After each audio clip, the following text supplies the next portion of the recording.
박지원 전 의원님을 모시도록 하겠습니다. 여러분 큰 박수 보내주시면 감사하겠습니다.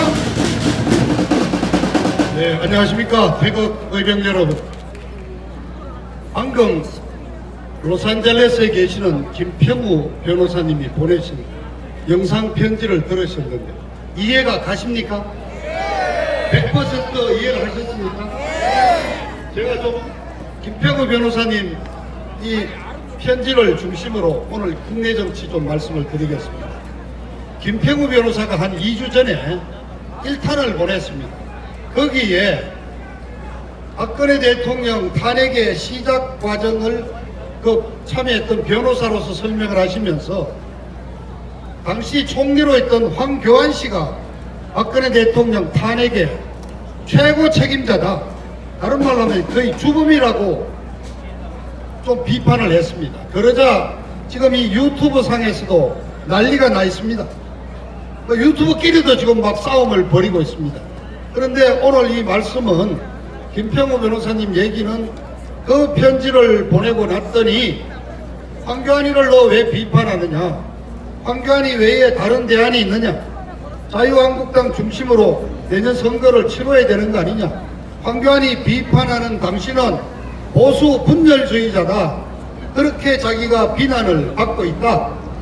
그래서 이분이 이제 우리 김평우 변호사님의 설명은 그겁니다.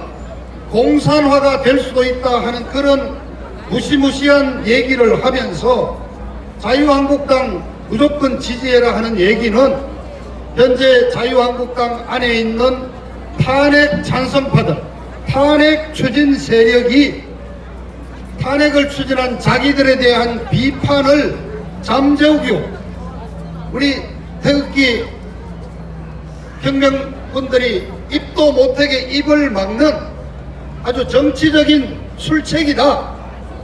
그래서 우리 김평우 변호사님은 박근혜 대통령 탄핵의 진실을 밝히는 것과 내년 총선거에서 자유한국당이 이기는 거하고 무슨 상관이 있느냐, 진실을 밝히는 토대 위에서 자유한국당의 아주 과감한 인적 쇄신을 해야 된다.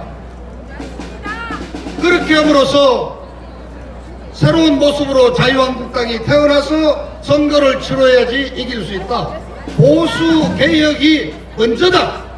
무조건 뭉치자 자유한국당 중심으로 가자는 게 아니라 보수 개혁이 우선이다는 말씀을 하셨는데 다행히 앞에 계신 어르신들이 동의를 하신, 제가 몇 마디만 더 부연 설명을 하겠습니다. 그렇습니다.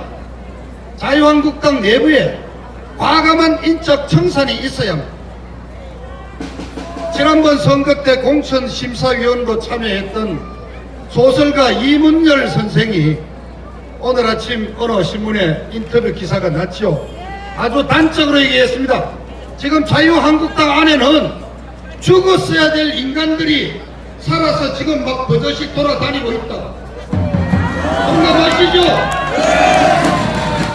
그렇습니다. 자, 지금 저보고도 연설을 하고 내려가면은 점잖게 닥치셔서 왜 자꾸 황교안이 욕합니까? 뭉쳐야죠. 뭉치는 게 되는 길은 그렇습니다. 예, 동의합니다. 제1야당인 자유한국당 저도 지지를 하겠습니다. 다만 비판할 거는 비판해야죠. 자, 내년에 자유한국당 중심으로 선거를 치러야 된다. 제가 몇 가지 내년 선거의 시나리오를 말씀드리겠습니다. 과연 그런지. 자, 첫 번째 맞습니다. 자유한국당이 중심이 돼서 내년 총선을 치르는 방안이 있습니다. 그러기 위해서는 지금 이 더불어민주당 세력들이 추진하고 있는 연동형 비례대표제를 반드시 막아내야 합니다. 그래서 현재와 같은 직접 선거를 하는 이 체제에서 선거를 치러야 하는 것입니다. 거기에는 앞서서 이문열 씨가 말했고 김평우 변호사가 주장하듯이 과감한 인적 청산이 이루어져야 합니다. 탄핵 찬성했던 배신자들은 물론이고 탄핵에 찬성하지 않았더라도 그저 이념도 없이 받침만 달고 있는 친박들도 정리해야 합니다. 새로운 세력들을 받아들여야 합니다. 그런 인적 청산으로 자유한국당이 거의 환골탈태한 수준이 됐을 때 내년 선거에서 승리를 바라볼 수 있습니다. 그러나 여러분, 두 번째 대안이 있습니다. 자유한국당을 중심으로 해서 비록 한석이지만은 그 애국 열정만큼은 누구보다도 대단한 애국당도 포함을 하고 우리 여기 태극기 세력에서 배출된 젊은 세력들도 과감하게 영입을 하고 그렇게 해서 우리 태극기 세력도 함께하는 범보수 대연합을 구성하는 길이 더 나은 방법일 수 있습니다. 그때는 당명을 바꿀 수도 있습니다.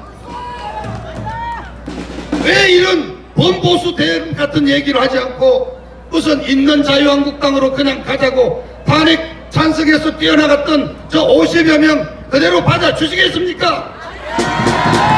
자, 또 세 번째, 자유한국당이 발전적인 해체를 하고 탄핵 찬성했던 놈들 다시 바른당으로 돌아가고 탄핵 반대했던 세력을 중심으로 해서 정말 젊은 시민들과 자유민주 체제에 뚜렷한 신념을 가진 새로운 세력들로서 새로운 정당을 만들어내는 것도 하나의 방법인 것입니다. 그리고 마지막으로 이 더불어민주당, 정의당 이 떨거지들이 연동형 비례대표제를 밀어붙이는 경우도 생각을 해야 합니다. 그럴 경우 우리도 자유한국당을 중심으로 지역 정당을 만들고 우리 자유민주 세력의 군소정당을 만드는 아주 전략적인 접근도 필요한 것입니다. 그래서 태극기 애국 세력 여러분, 마음은 급한 것 같지만 아직도 시간은 있습니다. 6월, 7월 지금 여러 가지 내외 정세가 긴박하게 돌아가지 않습니까? 두 가지 변수가 있습니다. 길게는 말씀드리자면 미국에 의한 북한 평정 작업이 어떻게 되느냐, 남북 엄청난 정세 변화가 있게 될 것입니다. 두 번째, 지금은 옥중에 있는 박근혜 대통령이 석방되는 사태가 나오면 야당 또한 엄청난 지각 변동을 일으킬 수가 있습니다. 지금 이 시점에서 자유한국당을 중심으로 뭉치자 황교안이를 비판하면 안 된다는 자들은 저는 순수한 의도가 아니라 생각합니다. 여러분들 조금만 더 냉정한 눈으로 지켜보면서 대처에 나갔으면 하는 말씀을 드립니다.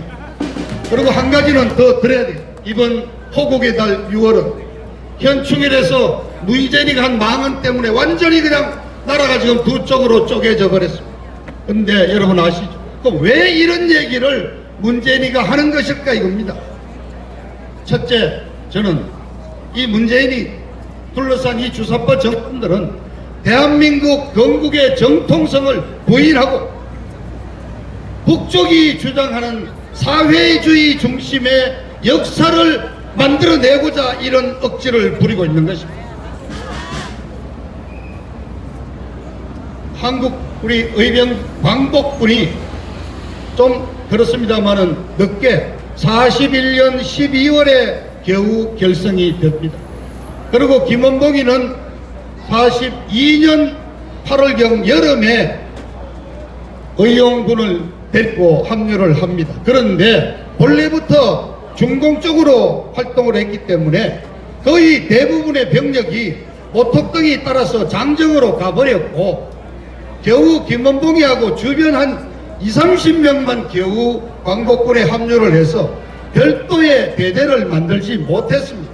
그래서 광복군에 2지대장인 이범석 장군, 3지대장인 지청천 장군을 중심으로 광복군이 운영됐고 그 세력이 해방 후 46년 1월에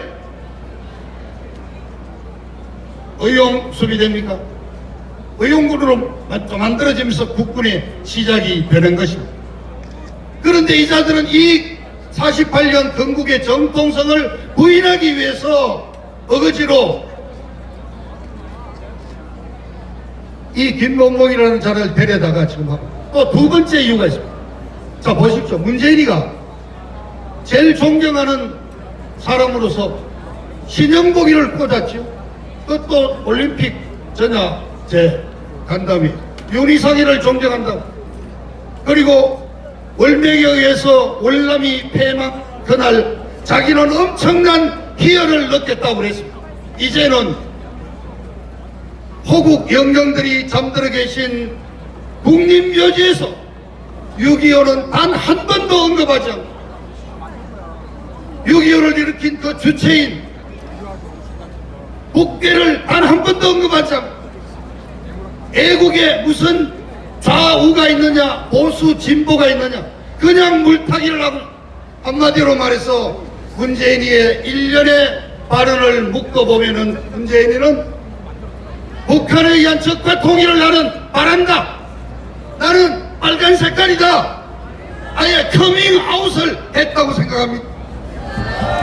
그래서 여러분 우리 자유 세력에 또 똑부러지는 우리 전직 국회의원 안에 있습니다. 차명진 의원 뭐라고 그랬죠? 어제 페이스북에 입이 제대로 달린 국회의원이 있다면 한 명이라도 문재인이 빨갱이라 그래라.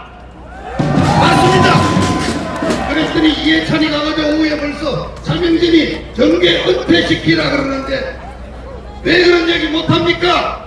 저는 김은봉이를 언급한 문재인이의 정신은 빨갱이라는 것을 스스로 선포한 발언이다. 그래서 묻습니다. 과연 문재인이는 어느 나라 국적이냐? 북한을 위해서 일하는 정말 북한 대변인이냐? 아니면 주소만 남한에 두고 있지 실제 북한에서 일하는 북한 간첩이냐? 우리 여러분 정말 나라가 없어질 그런 위기에 처했습니다. 이런 자는 하루빨리 정말 저 청와대에서 끌어내려야 하는 것입니다. 호국의 날 지켜야 될 것이 많습니다. 6월 29일은 제2연평대전에서 우리 해군 장교 6명이 숨진 날입니다.